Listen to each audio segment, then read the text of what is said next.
तो आज हम कवर करने वाले हैं जो चैप्टर रियल नंबर्स है उसके सारे के सारे एग्जांपल्स एनसीईआरटी के। तो पहला वाला जो एग्जांपल है उसमें क्या है, जो एग्जांपल नंबर 1 है उस पर हमें चेक करना है कि क्या 4 की पावर n की किसी वैल्यू के लिए 0 से एंड करेगा कि नहीं करेगा। तो इस वाले क्वेश्चन पे हमें करना है चेक 4 की power n can and with digit 0 for any value of n। कैसे करेंगे इस क्वेश्चन को? इस क्वेश्चन को करने के लिए हमें क्या करना पड़ेगा, जो 4 की पावर n है उसके प्राइम फैक्टर करने पड़ेंगे। तो 4 की पावर n कि अगर मैं प्राइम फैक्टर करूँ तो इसे मैं लिख सकता हूँ 2 इंटू 2 की होल पावर n, जिसको अगर मैं फर्दर सेपरेट करूँ तो 2 की पावर n अलग हो जाएगा इंटू 2 की पावर n अलग हो जाएगा। तो हमें पता है कि अगर कोई नंबर 0 से एंड करता है तो उसके फैक्टर्स में 10 तो होता ही है, और अगर 10 के फर्दर फैक्टर करो तो 2 इंटू 5 होंगे। डेट मीन्स अगर 4 की पावर n पे n की किसी भी वैल्यू के लिए 2 फैक्टर्स आ जाते हैं 2 और 5, तो वो नंबर हमारा 0 से एंड कर सकता है।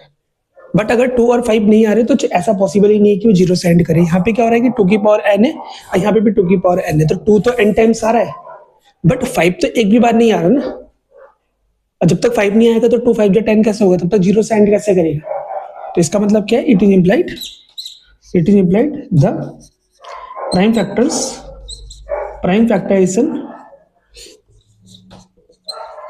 फैक्टराइजेशन ऑफ 4 की power n do not have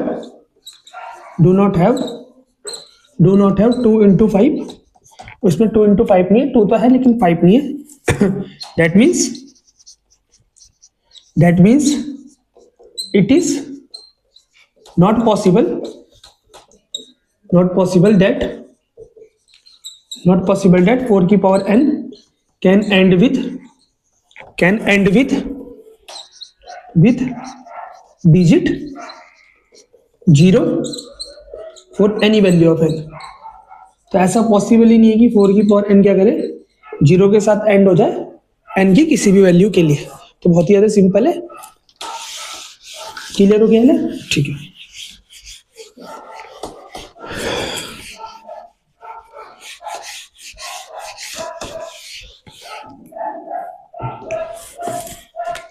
इसके बाद है हमारा एग्जाम्पल नंबर सेकंड।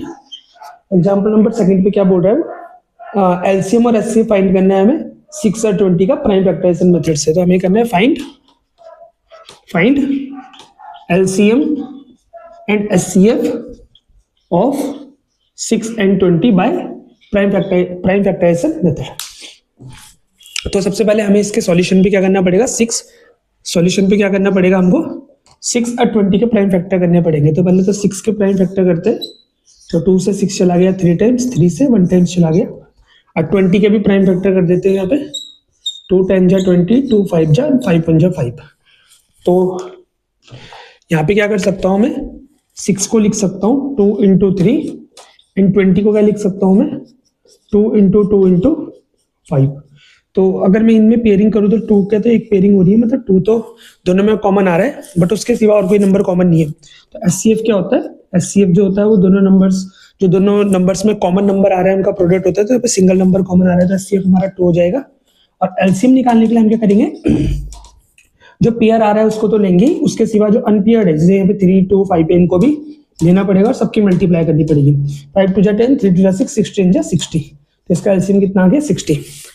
अब इस वाले क्वेश्चन पे, खैर क्वेश्चन तो इतना ही है बट इसमें हम जो HCF into LCM equal to first into second की प्रॉपर्टी या फॉर्मूला होता है उसको भी यहाँ पे क्या कर देते हैं कि चेक कर देते हैं कि फॉर्मूला सही है कि नहीं है। तो हमें पता है कि H into L, HCF into LCM is equal to first number into second number. इसे हमें वेरीफाई करना है तो एक तरफ हम एलएचएस ले लेते हैं और एक तरफ हम आरएचएस ले लेते हैं।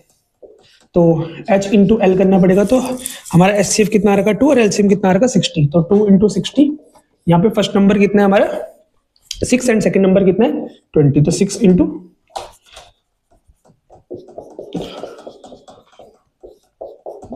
20, 62 जा 120 एंड 26 जा भी 120। तो ये भी 120 आ रहा है, ये भी 120 आ रहा है, दोनों नंबर्स हमारे 120 आ रहे हैं। डेट मींस ये हमारा वेरीफाई हो गया, एलएचएस जो है वो आरएचएस के इक्वल है। ये वाला एग्जांपल भी हमारा कंप्लीट हो गया। क्लियर? कोई प्रॉब्लम इस क्वेश्चन में? ठीक है।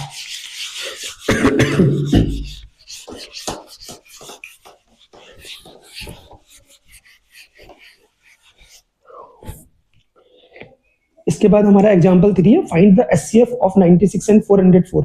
404 और 96 का एचसीएफ निकालना है बाय प्राइम फैक्टराइजेशन मेथड, और उसके बाद एलसीएम भी फाइंड आउट करना है। तो हमें क्या करना है इस क्वेश्चन में, find HCF of 96 and 404। 96 and 404 का एचसीएफ निकालना by prime factorisation method, and उसके बाद and also find and then find LCM. और उसके बाद क्या फाइंड आउट करना है, एलसीएम को हमें फाइंड आउट करना है। तो कैसे करेंगे इस क्वेश्चन को? इस क्वेश्चन के सॉल्यूशन पे पहले हमें 96 और 404 के फैक्टर करने पड़ेंगे, प्राइम फैक्टर। तो 96 किससे डिविजिबल है, 2 से डिविजिबल हो जाएगा 48 टाइम्स, ये 2 से डिविजिबल हो जाएगा 24 टाइम्स, फिर ये 2 से डिविजिबल हो जाएगा 12 टाइम्स, फिर 2 से डिविजिबल हो जाएगा 6 टाइम्स, फिर 2 से डिविजिबल हो जाएगा 3 टाइम्स, फिर 3 से 1 टाइम्स डिविजिबल हो जाएगा। और यहाँ पे हम 404 के फैक्टर कर लेते हैं। तो 404 के फैक्टर क्या हो जाएंगे, 2 से जाएगा 202 टाइम्स, फिर 2 से अगेन जाएगा 101 टाइम्स, एंड 101 जो है वो प्राइम नंबर है, तो ऐसे ही आ जाएगा यहाँ पे।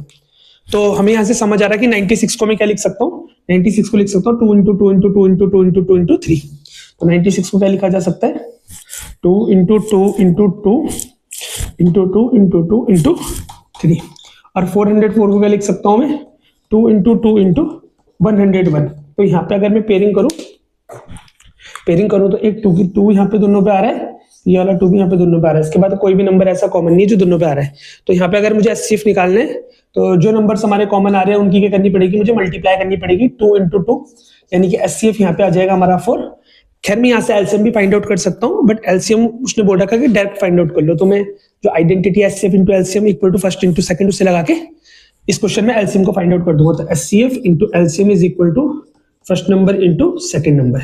तो एचसीएफ कितना है हमारा, एचसीएफ 4 है, एलसीएम हमें फाइंड आउट करना है। फर्स्ट नंबर कितना है 96 एंड सेकंड नंबर इज, ये फर्स्ट नंबर हो गया एंड ये सेकंड नंबर 96 एंड 404। अब 94 को इधर डिवाइड में भेज दो तो L इक्वल टू आ जाएगा 96 इंटू 404 अपॉन में 4। 4 से इसको कट कर दो, 101 टाइम्स कट गया, 101 6 जा, 606 का 6 कैरी गया 60, 101 9 जा, 909 और 60 969। तो 9696 इसका एलसीएम आ गया। क्लियर? बहुत ही आसान क्वेश्चन है। ठीक है,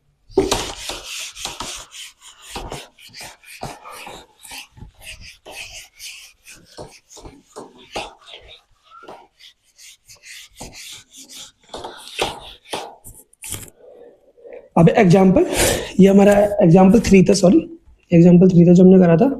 अब हमारा एग्जाम्पल नंबर 4। एग्जाम्पल 4 में क्या बोल रहा है वो, find the HCF and LCM of 6 7 and 120 using prime factorisation method. Find HCF and LCM of numbers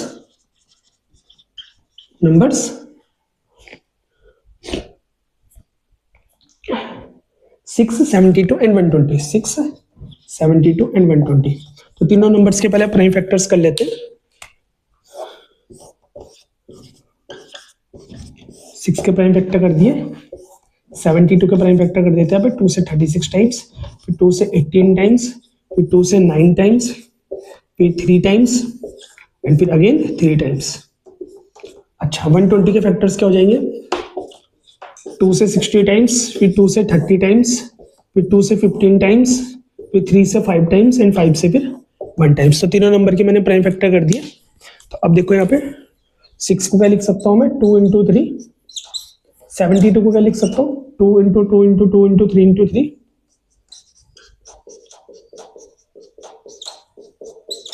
and 120 को क्या लिख सकता हूँ मैं, 2 into 2 into 2 into 3 into 5। अब जैसे एचसीएफ निकालना है तो एचसीएफ में हमें वो नंबर देखना है जो तीनों में कॉमन हो। 2 तीनों में आ रहा है और 3 भी तीनों में आ रहा है। तो ये हमारे कॉमन नंबर्स जो थे हमने कॉमन पेयर कर लिए। अब जो एचसीएफ है जैसे वो निकालना है तो एचसीएफ एक यहाँ पे 2 आ रहा है और यहाँ पे ये 3 आ रहा है पेयरिंग पे, तो इनकी इंटू करनी पड़ेगी, मुझे 6 मेरा एचसीएफ आ जाएगा।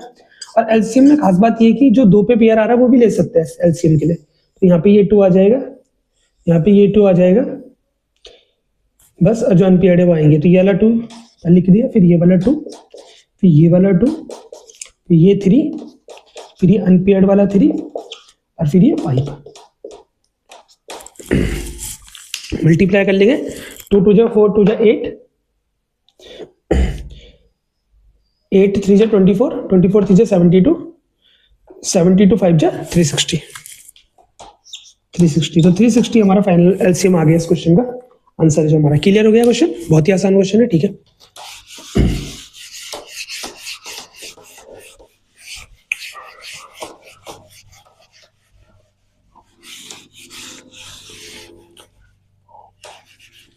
अब एग्जाम्पल 5,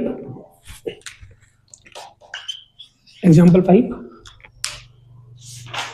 तो एग्जाम्पल 5 में क्या कह रहा है वो, prove that root 3 is irrational.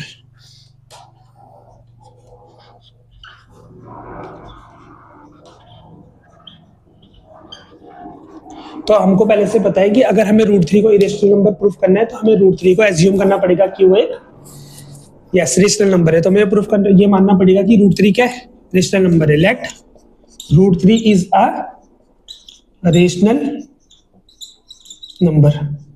अब जो रेशनल नंबर होते हैं उसको हम पी अपॉन क्यू की फॉर्म में लिख सकते हैं। तो रूट 3 को मैं लिख सकता हूँ पी अपॉन क्यू की फॉर्म में ऐसे, जहां पे पी और क्यू कैसे नंबर होने चाहिए, को prime number, P Q R को प्राइम नंबर। अब को प्राइम नंबर क्या होता है, जिनका कॉमन फैक्टर क्या होता है, 1 होता है। कॉमन फैक्टर क्या होता है, 1। दैट मीन्स यहाँ पे जो पी अपॉन क्यू होगा वो सिंपलेस्ट फॉर्म में होगा अपने। लाइक जैसे एक फ्रैक्शन है मेरे पास, फ्रैक्शन है 8/6। अब ये कट हो सकती है 2 से, क्योंकि इनका कॉमन फैक्टर 2 है, तो कट हो जाएगा तो 4/3 आ गया। बट यह फर्दर कट नहीं हो सकता क्योंकि अब इनका कॉमन फैक्टर क्या होगा, 1 के सिवा कुछ नहीं होगा। तो दैट मीन्स अगर कोई फ्रैक्शन होगी तो हमने उसे कट करके सिंपलेस्ट फॉर्म में कन्वर्ट कर दिया होगा, जिससे कारण अब उनका कोई कॉमन फैक्टर नहीं होगा, कॉमन फैक्टर 1 के सिवा कुछ नहीं होगा। दैट मीन्स पी और क्यू यहाँ पे हमारे को प्राइम नंबर होंगे, ठीक है। अब क्यू को इधर भेज दिया तो root 3 Q is equal to P आ गया। अब क्या कर सकते हैं, दोनों साइड का स्क्वायर करना पड़ेगा। On squaring both side, root 3 Q is equal to P. यहाँ पे पी का स्क्वायर हो जाएगा, यहाँ पे रूट 3 क्यू का स्क्वायर हो जाएगा। रूट 3 का स्क्वायर हो जाएगा 3, क्यू का स्क्वायर हो जाएगा क्यू स्क्वायर, एंड यहाँ पे आ जाएगा पी स्क्वायर। अच्छा, अब यहाँ पे क्या कर सकता हूँ मैं, 3 इधर मल्टीप्लाई में इधर डिवाइड में भेज दूंगा, तो Q square is equal to P square upon में 3। तो यहाँ से मुझे क्या समझ आ रहा है कि जो पी स्क्वायर होगा वो 3 से डिवाइड हो जाएगा। यहाँ से मुझे समझ आ रहा है कि P square is divisible by 3। और अगर मैं थ्योरम 1.2 को यूज करता हूं तो थ्योरम 1.2 से मैं कह सकता हूं कि जो p होगा वो भी 3 से डिविजिबल होगा। p is also divisible by 3, क्योंकि थ्योरम 1.2 हमने इससे पहले वाली वीडियो में कर दी। अब अगर p 3 से डिवाइड हो रहा है तो अगर मैं p को p अपॉन 3 करता हूँ, p को 3 से डिवाइड करता हूँ, तो मुझे एक, अगर p 3 से डिवाइड हो रहा है तो कुछ नंबर मिलेगा जब मैं p को 3 से डिवाइड करूंगा। सपोज करो नंबर c है, अब 3 को इस साइड भेज दो तो p is equal to 3c हो जाएगा। ये बन जाएगी इक्वेशन नंबर 2 और ये हमारी चल रही है इक्वेशन नंबर 1। अब क्या करना है मुझे, p की वैल्यू इक्वेशन 2 से इक्वेशन 1 पे पुट करनी है। Put the value of p from equation 2 in equation 1। Equation 2 से p की वैल्यू इक्वेशन 1 पे क्या करनी है, सब्स्टिट्यूट करनी है, पुट करनी है। तो इक्वेशन 1 को मैं यहाँ पे लिख देता हूँ, p square is equal to 3q square. p की जगह पे यहाँ पे 3c लिख देंगे। 3c का square is equal to 3q square. 3 का स्क्वायर 9 आ जाएगा, 9c square is equal to 3q square. 3 से 9 कट जाएगा 3 times, 3c square is equal to q square. अब यहां से मैं 3 को इधर डिवाइड में भेज देता हूँ, तो c square is equal to q square upon में 3। दैट मीन्स जो q स्क्वायर है वो 3 से डिवाइड हो जाएगा, और अगर मैं q स्क्वायर को 3 से डिवाइड करता हूं तो मेरा कितना आएगा, c स्क्वायर। तो यहाँ पे मैं लिख सकता हूँ कि q square is divisible by 3। और अगर मैं यहाँ पे थ्योरम 1.2 को यूज करता हूँ तो उससे मैं लिख सकता हूँ कि q is also divisible by 3। तो यहाँ पे देखो q भी 3 से डिवाइड हो रहा और p भी 3 से डिवाइड हो रहा। तो इसका मतलब क्या है, p q have a common factor. p और q का एक कॉमन फैक्टर क्या है, p और q का एक कॉमन फैक्टर है 3। बट हमने क्या कर रखा कि p और q को कोप्राइम नंबर एज्यूम कर रखा, but p q are coprime number. तो कोप्राइम नंबर का तो कोई कॉमन फैक्टर होता ही नहीं है, कोप्राइम नंबर का तो कोई कॉमन फैक्टर नहीं होता ना 1 के सिवा। बट यहाँ पे p और q का कॉमन फैक्टर क्या आ रहा, 3। तो ऐसे ही ये गड़बड़ क्यों हो रही है, कॉन्ट्रडिक्शन क्यों अराइज हो रहा है? ये कॉन्ट्रडिक्शन इसलिए अराइज हो रहा है क्योंकि जो हमने एज्यूम कर रखा है वो रॉन्ग एज्यूम कर रखा है। डेट मीन्स √3 रेशनल नंबर नहीं है, √3 एक इरेशनल नंबर है। ये हमें लास्ट में लिखना पड़ेगा। क्या लिखना पड़ेगा? This contradiction is arise because our assumption is wrong. That means √3 is not a rational number, it is a irrational number. तो बहुत ही सिंपल क्वेश्चन है। ये वाला एग्जाम्पल भी हमारा कंप्लीट हो गया।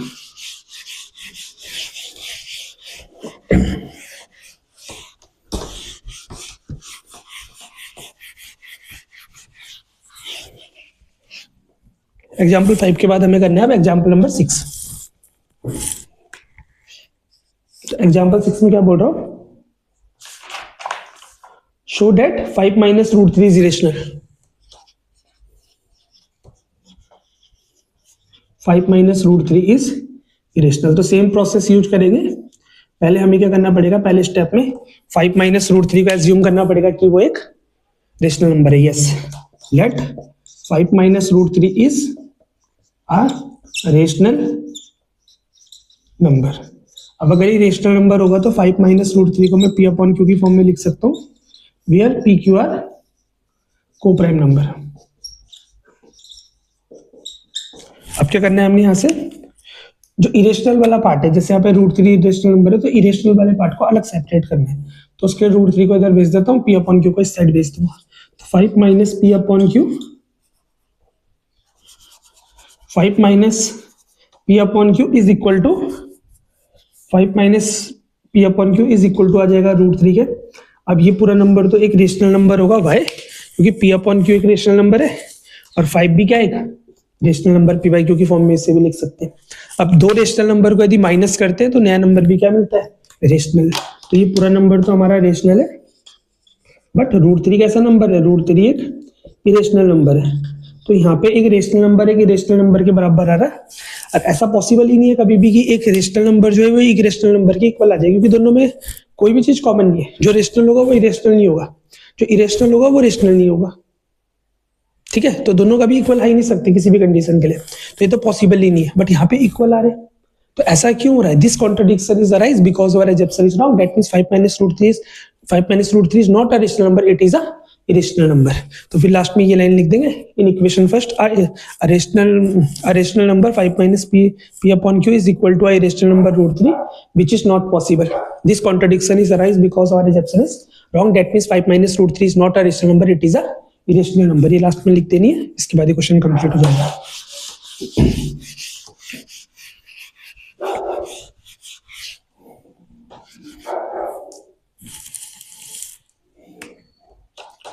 Example number 7, show that 3√2 is rational.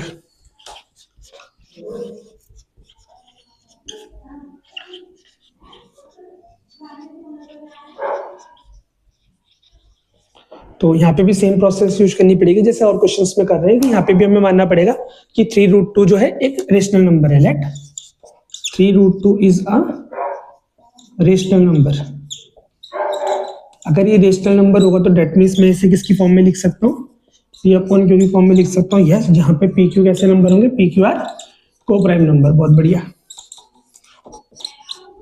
ठीक है। अब क्या करना है? यहाँ से जो इरेशनल वाला पार्ट है √2 इसे अलग निकालना है। तो 3 को इधर डिवाइड में भेज देंगे, √2 is equal to P upon 3Q आ जाएगा। अब इसमें रूट है, ये इरेशनल नंबर है, क्योंकि प्राइम नंबर्स का जो रूट होता है वो इरेशनल नंबर होता है। ऑलरेडी हमने पहले से प्रूव भी कर रखा है कि √2 इरेशनल नंबर है।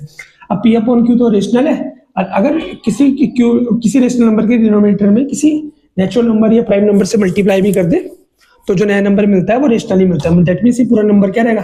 रेशनल। अब ये पूरा नंबर तो रेशनल है और ये पूरा नंबर इरेशनल है। एक रेशनल एक इरेशनल के इक्वल नहीं हो सकता, बट यहाँ पे ऐसा हो रहा है। This contradiction is arise because our assumption is wrong. That means 3√2 is not a rational number, it is a irrational number. इस तरीके से तुम्हें इस क्वेश्चन इस चैप्टर के एग्जांपल्स करने हैं। सारे के सारे एग्जांपल्स इस चैप्टर खत्म हो गए। ठीक है।